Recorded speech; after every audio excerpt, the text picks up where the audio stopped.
Саламатсыңарбы балдар? Маанайыңар кандай? Биз бүгүн силер менен Манас Баатыр деген теманы өтөбүз. Сабактын максаты Манас Баатыр жөнүндө түшүнүк аласыңар. Текст менен таанышасыңар. Сүрөткө байланыштуу жаңы сөздөрдү өздөштүрөсүңөр. Ал сөздөрдү өз кебиңерде туура, так колдонууга жана жазууга үйрөнөсүңөр. Манас кыргыз элинин улуу баатырдык эпосу. Манас эпосу дүйнө жүзүндөгү эң чоң поэма болуп эсептелет. 500.553 ыр сабынан турат. Манас эпосу кыргыз элинин басып өткөн тарыхый жолун чагылдырган эпикалык чыгармасы. Кыргыз элинин дүйнөлүк маданиятын казынасына кошкон эң зор салымы. Эпостун баш каарманы Манас Баатыр, тарыхый киши. Жакып хан уулу Манас Баатырдын жана анын укум-тукумунун эл жердин азаттыгы, биримдиги жана элдердин достук карым-катнашын бекемдөө үчүн күрөшү баяндалган эпикалык дастан. Манас кыргыз элинин баатыры болгон. Ал өз элин, жерин душмандардан коргогон. Манас ер жүрөк, күчтүү, акылдуу, чечкиндүү, жол башчы, кеңешчиси, акылман, калыс, кеңпейил, бакай. Манас аны сыйлайт, сөзүн угат. Манастын 40 чоросу болгон. Алардын арасында Алманбет, Сыргак, Чубак деген баатырлар да бар. 40 чоро элге кызмат кылуу үчүн биригишкен. Сөздөрдү менин артымдан кайталагыла. Биригишкен, жол башчы, калыс, кеңешчиси, коргогон, кызмат кылуу, 40 чоро, чечкиндүү, эр жүрөк. Белгиленген сөздөргө суроо бергиле. Баатырлар өз эли жерин душмандардан коргогон.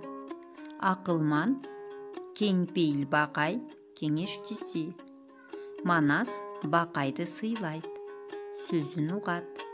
Манастын 40 чоросу болгон. Суроолорго жооп бергиле. Манас деген ким болгон? Ал кандай жол башчы? Анын кеңешчиси ким эле? Алманбет, Сыргак, Чубак деген кимдер? 40 чоро эмне үчүн биригишкен? Билип алгыла. Манастын атасы Жакып, апасы Чыйырды, аялы Каныкей, баласы Семетей, небереси Сейитек. Кимдер өз эли жерин душмандардан коргогон? Бакай кандай кеңешчи болгон?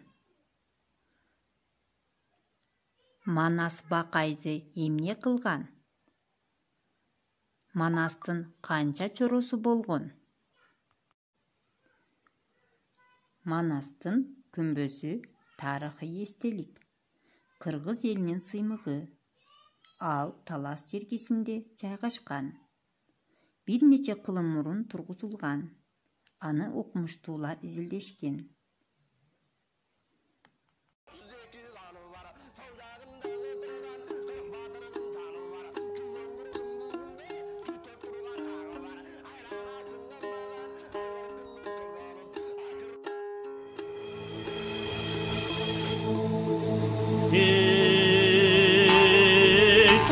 Тарап кетиптир, атшылын айлар өтүптүр, атырга ташлай түттүр, аттанып келсем түттүр, шыва болуп кудайдан, жыйырдынын боюна, эми чындап бала бүттүр, таш курсагы коюлу, катын көзүн коюлу, кымызын каптай артынан, кыймага жыл жол